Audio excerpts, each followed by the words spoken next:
The watchmaker.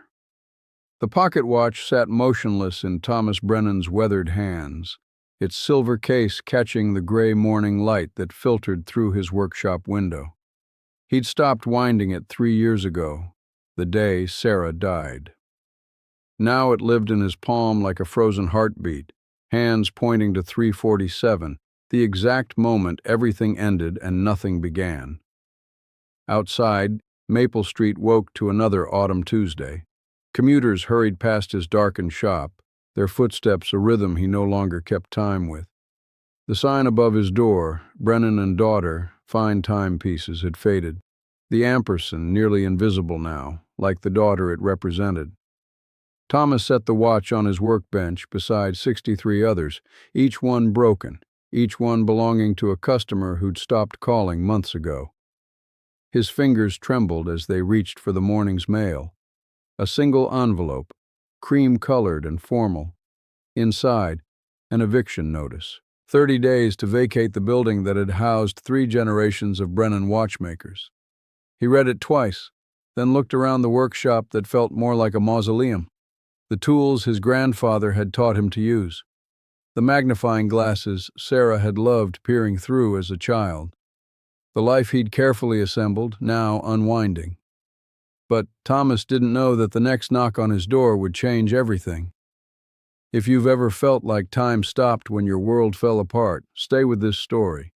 Drop a comment if you believe broken things can be fixed.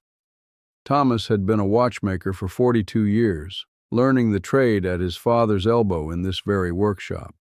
He understood the language of gears and springs, the poetry of mechanical precision. Every watch told a story, not just the time it kept, but the lives it measured. Weddings, births, final breaths. He'd repaired thousands of them, returning moments to people who thought they'd lost them forever. But he couldn't repair the moment that broke him. 3 years ago, Sarah had been driving home from college for Thanksgiving break. 21 years old, studying engineering, inheriting her father's gift for understanding how things worked. She'd called him from the road at 3:30 p.m., her voice bright with plans. "I'm bringing someone home to meet you, Dad. Someone special." At 3:47 p.m., a truck driver fell asleep at the wheel. Thomas learned about the accident at 4:15 p.m. He was repairing a 1952 Omega Seamaster when the police officers entered his shop. He remembered setting down his tools with unusual care, as if some part of him understood that precision was about to abandon his life forever. They told him about the truck, the impact, how quickly it happened. They used words like instantaneous and painless, as if time could somehow soften death. He drove to the hospital knowing she was already gone. The watch she'd worn, his grandmother's silver pocket watch passed down through the women in their family, had stopped at 3:47. Thomas wound it once at her bedside, watched it tick for exactly 1 minute, then let it die again. He'd carried it with him ever since, a reminder that some moments shouldn't continue. His wife, Margaret, had left 6 months later, unable to bear his silence. After Sarah died, Thomas had continued working for several months, going through the motions of repair. But his hands, once steady enough to handle the smallest balance wheels, began to shake.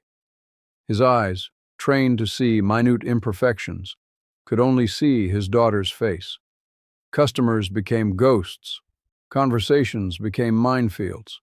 Every parent who mentioned their child, every student who brought in a broken watch, every laugh that sounded like Sarah's, each one a small death. So he'd stopped accepting new repairs, stopped answering the phone, stopped winding the clocks in his shop until their silence matched his own.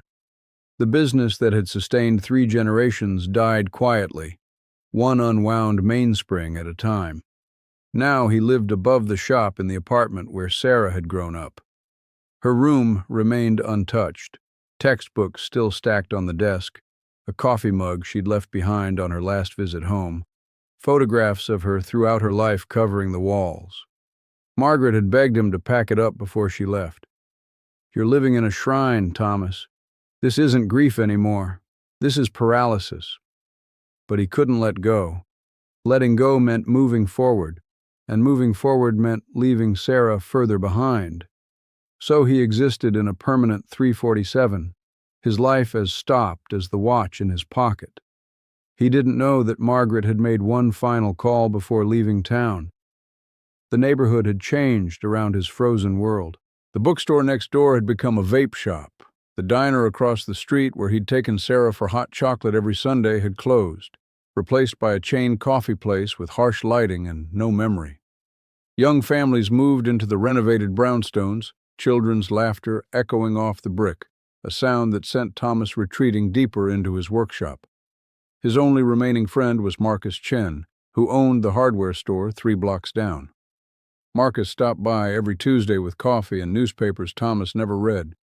They'd sit in comfortable silence, Marcus understanding that some men heal through presence, not words. Marcus had lost his son in Iraq 15 years ago. He knew the geography of grief, knew that its landscape never fully changed. You just learned to navigate it differently. Eviction notice came, Thomas said one Tuesday, his voice rusty from disuse. Marcus nodded slowly.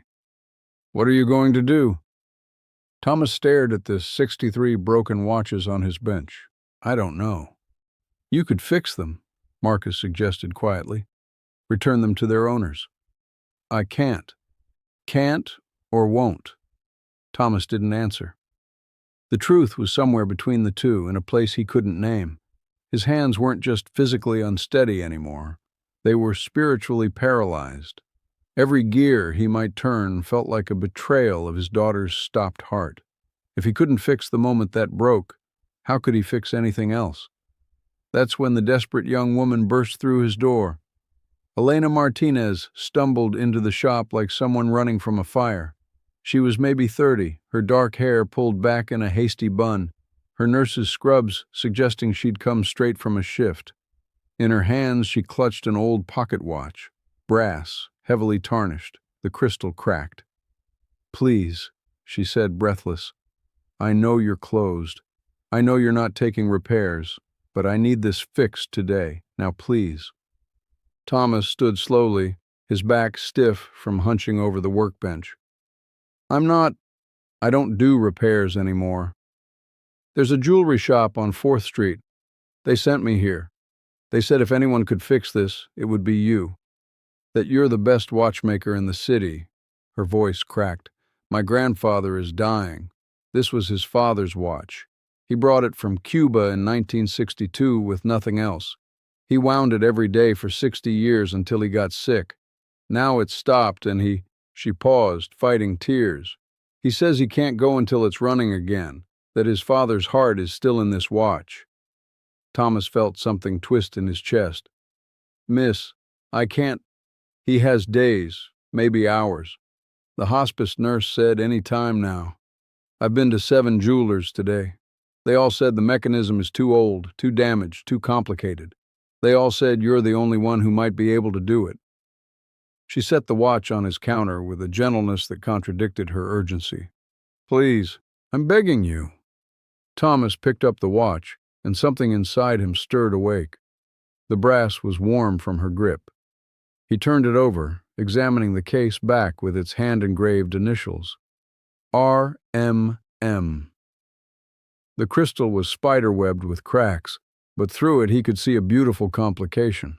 A moon phase display, a date wheel, delicate hands frozen at 2:14. The crown was damaged, likely why it wouldn't wind. But the real problem would be inside, in the movement itself. His hands steadied as he studied it.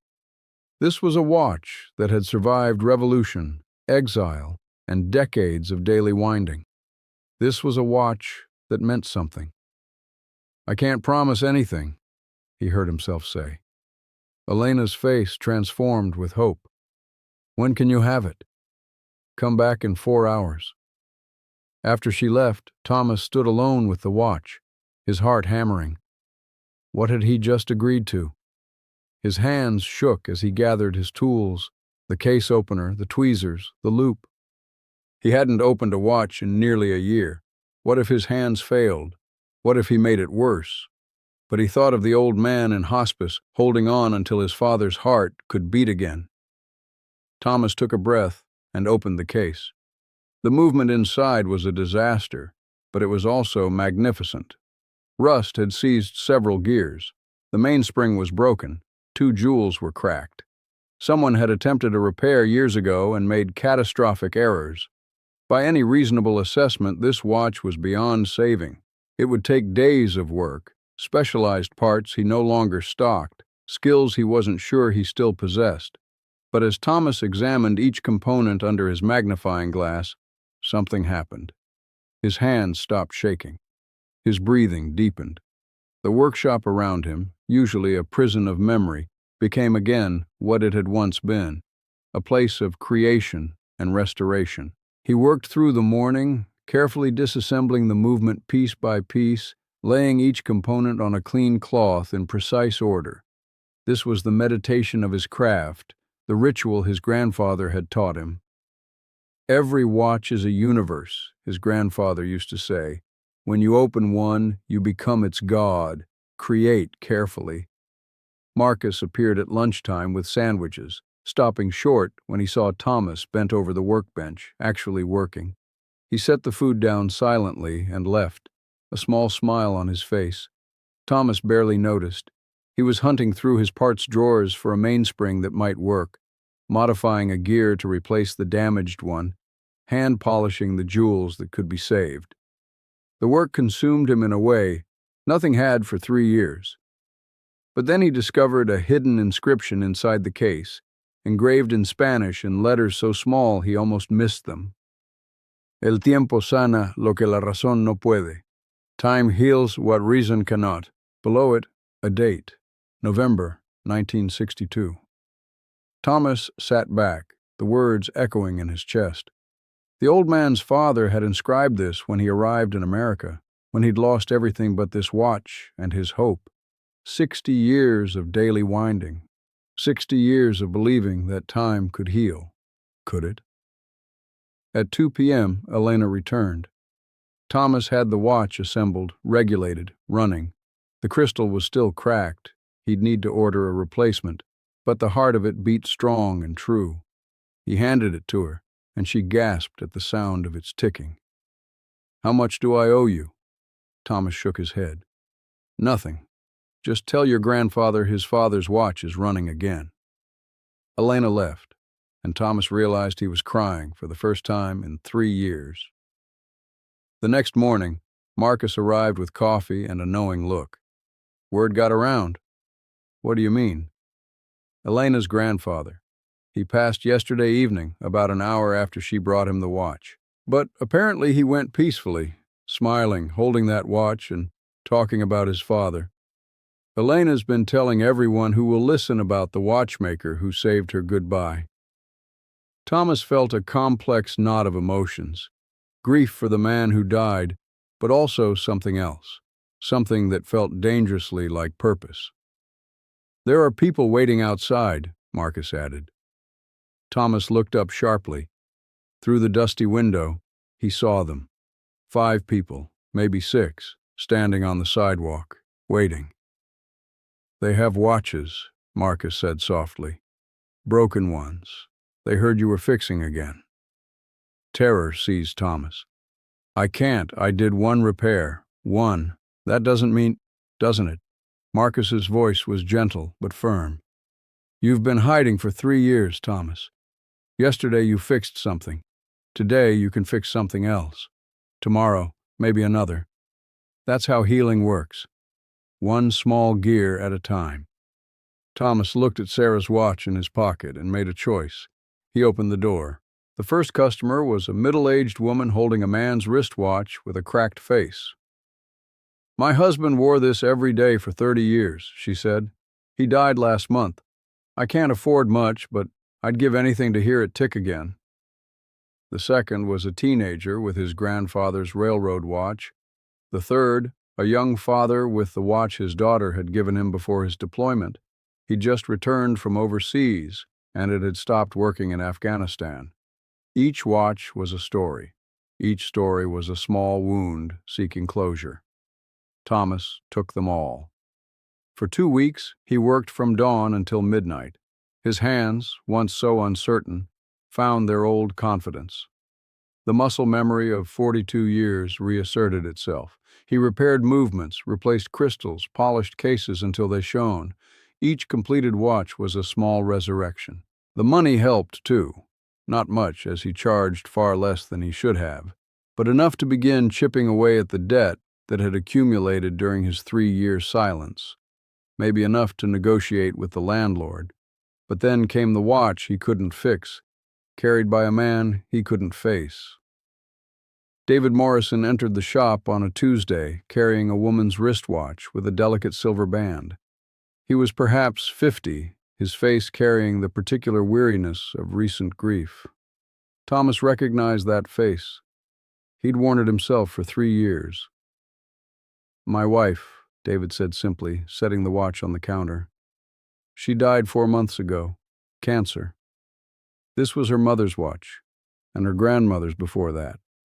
It stopped working last year, and she made me promise—" His voice broke. "She made me promise I'd get it fixed after she was gone. Said she wanted our daughter to have it running again." Thomas picked up the watch with careful hands. It was beautiful, a 1940s Longines with Art Deco styling. But when he opened it, his heart sank. The movement was catastrophically damaged. Water damage, from the look of it. The steel components were rusted through. The delicate balance wheel was corroded beyond repair. Several parts he'd need were no longer manufactured. "I'll need to order parts," Thomas said carefully. "It might take a while." "That's fine. Whatever it takes, whatever it costs." After David left, Thomas spent 3 days trying to source the impossible parts. He called dealers across the country. He searched online forums. He contacted collectors. The balance wheel alone was from a discontinued movement, nearly impossible to find. One dealer in Boston might have the part, but wanted $800, more than the watch was worth, more than Thomas suspected David could afford. Thomas stared at the disassembled watch, feeling his old helplessness return. He'd promised to fix it. He'd taken on the weight of this man's grief, this dying woman's final wish, and he couldn't deliver. That night, unable to sleep, he climbed to Sarah's room for the first time in months. Moonlight filtered through the window, illuminating the preserved shrine of her life. He sat on her bed, surrounded by her things, and for the first time allowed himself to really see it. Not as Sarah's room, but as his prison. "I don't know how to let go," he whispered to the silence. "I don't know how to keep living when you're not here." Then he saw the box on her desk that he'd never opened. It was small, wrapped in birthday paper, purple with silver stars, Sarah's favorite, a gift she'd been bringing home for him that Thanksgiving. The police had returned it with her belongings, and he'd placed it on her desk and never touched it again, too afraid of what it meant to open a present from a ghost. Now his hands trembled as he picked it up. The paper crackled, 3 years old. 3. Inside the small box was a watchmaker's loop. Not just any loop, but a Zeiss with 10 times magnification. The exact one he'd been coveting for years but couldn't justify buying. There was a card, "For Dad, who taught me to see the smallest things clearly. Some things are so small they're easy to miss, like how much you're loved. Happy early birthday." Thomas clutched the card to his chest and sobbed, great, heaving sobs that shook his entire body. Sarah hadn't stopped at 3:47. She'd been planning for his birthday. She'd been thinking of him, loving him, right up until the moment of impact. She'd been living, not dying. And he'd been so focused on her death that he'd forgotten how fiercely she'd lived. The next morning, Thomas made a decision that terrified him. He called David Morrison and told him the truth. "I can't fix your wife's watch. The parts don't exist anymore. I'm sorry, I shouldn't have taken it." There was a long silence on the phone. Then David said, "Can I come talk to you?" They sat in the workshop, 2 men carrying similar grief. David held his wife's broken watch like a talisman. "The thing is," David said finally, Rachel knew it was probably unfixable. She was practical like that. But she wanted me to try. He smiled sadly. She said trying to fix broken things is how we learn we're not as broken as we think we are. Thomas felt something crack open in his chest. I have a daughter, David continued. Emma, she's 16. She watched her mother die over 2 years, watched her get smaller and weaker. He paused. After Rachel died, Emma stopped talking. Literally stopped. The doctors say there's nothing physically wrong.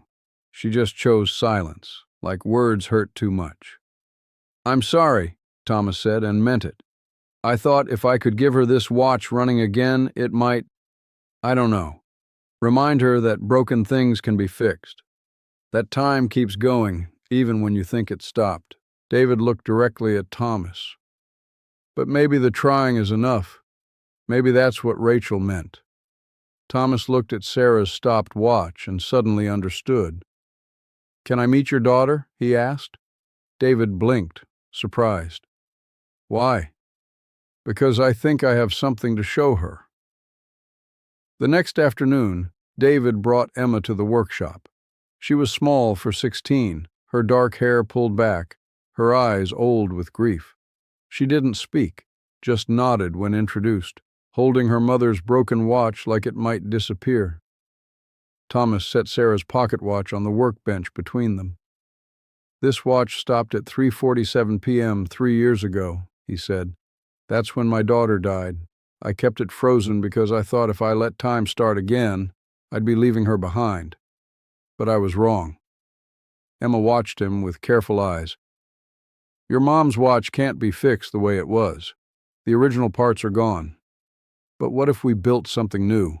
What if we took parts from other watches, pieces that have their own stories, and created something that honors what was while making something that can go forward? Emma spoke for the first time in 4 months. Will you show me how? For 3 weeks, Emma came to the workshop after school. Thomas taught her the language of watches, how to use a loop, how to handle tiny screws, how to see the story in every movement. She didn't talk much, but her hands spoke volumes. She was careful, patient, absorbed in the work. Together, they rebuilt her mother's watch. They used the original case and dial, but for the movement, they created something new. Thomas found a similar caliber from a 1950s Omega and modified it to fit. Emma helped source a new crystal. They replaced corroded parts with clean ones. They hand-polished every component until it shone. Why did you become a watchmaker? Emma asked one afternoon, her voice still soft from disuse. Thomas considered the question. My grandfather said that watchmakers are time's gardeners. We can't stop it or reverse it, but we can tend to it. We can make sure it's beautiful and precise and meaningful. That seemed important. Did you teach your daughter? The question should have hurt, but somehow it didn't. Yes. Sarah loved how watches worked. She was studying engineering. She wanted to design medical devices, things that would measure life, keep hearts beating. She understood that time and life are connected. My mom was a teacher, Emma said. 3rd grade. She said every day with kids was like winding a clock. You give them energy and potential, and then you watch them run. That's when Thomas realized what he needed to do with Sarah's watch. That evening, he sat at his workbench with the pocket watch that had been frozen for 3 years. His hands were steady now. His breath was calm. He opened the case and examined the movement. It was fine, undamaged. It simply needed to be wound. But first, he used Sarah's gift, the Zeiss loop, to engrave something inside the case. Carefully, painstakingly, he etched words in the silver. For Sarah, who taught me to keep going. 3:47 is when you left. Every moment after is why I stay. Then he wound the watch. The mainspring tensed, the gears engaged. The balance wheel began its back and forth dance. The hands began to move away from 3:47. Thomas watched time start again, and he didn't feel like he was betraying Sarah. He felt like he was honoring her. She would have hated him frozen. She would have wanted him to live, to fix things, to keep time. The next day, he called Margaret. They hadn't spoken in 2 years. "Thomas." Her voice was cautious, hopeful. "I wound Sarah's watch," he said. "I'm ready to try living again." Margaret cried, and they talked for 3 hours about starting over. On a Saturday morning, Thomas and Emma presented the finished watch to David. It gleamed on the workbench, transformed, renewed, running with steady precision. David picked it up with shaking hands. "It's beautiful. It's better than it was." "It's different," Thomas corrected gently.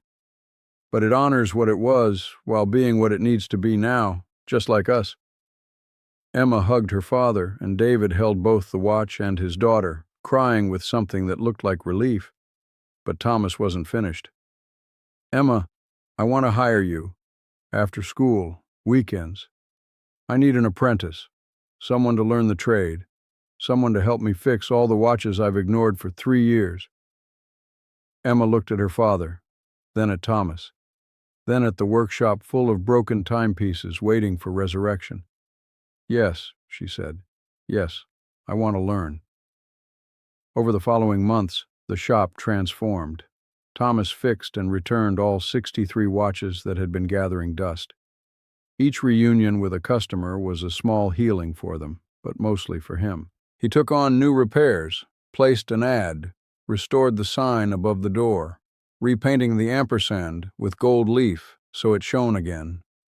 Margaret visited, tentative at first, then more often. They walked, talked, and slowly remembered how to be together without Sarah between them. The grief didn't disappear. It never would. But it became something they could carry together instead of separately. Then came the day Thomas repainted Sarah's room. He didn't erase her. That was never the goal. He kept her photographs, her favorite books, her collection of vintage watch parts she'd been gathering for her own projects. But he boxed up the shrine elements. He opened the curtains. He let light and air into the room that had been a tomb. On her desk, he placed the pocket watch, running now, measuring every precious second. Next to it, he set a photograph from her last birthday, the one where she was laughing, radiant, alive. Below the photo, he placed a small card with something his grandfather had once told him. "We are all watchmakers of our own time. We can't control how much we get, but we can control how beautifully we keep it." Emma graduated high school and chose to work at the shop full-time instead of going to college right away. "I want to learn this first," she said. "My mom taught third graders that learning takes time. I want to take my time learning this." On the 3rd anniversary of Sarah's death, Thomas, Margaret, and Emma stood together at Sarah's grave. Thomas had wound her pocket watch that morning, and he could hear it ticking in his pocket. Not a reminder of when time stopped, but a promise that it continued. "I think she'd like that I'm teaching again," Thomas said. "That the shop is alive, that I'm alive." Margaret squeezed his hand. "She'd be proud of you, of us, of how we learned to keep going." Thomas looked at Emma, who had stopped taking silence as her only language. "Time doesn't heal all wounds," he said. "But it gives us space to learn how to carry them, and sometimes carrying them together makes them lighter." They left flowers and walked back to the car, to their separate but connected lives, to the time they had left to measure and protect and honor. Behind them, Sarah's gravestone marked a moment. Ahead of them, the future waited, imperfect and precious and ticking forward. What moment changed your understanding of grief and moving forward? Share your story with others in the comments below. If this story touched your heart, hit that like button. It helps others find hope when they need it most. Share this with someone who's learning to let time heal them. Sometimes we all need a reminder that broken things can be beautiful again. Subscribe for more stories about ordinary people finding extraordinary courage in the quiet moments that matter most, because everyone deserves to know their time has value.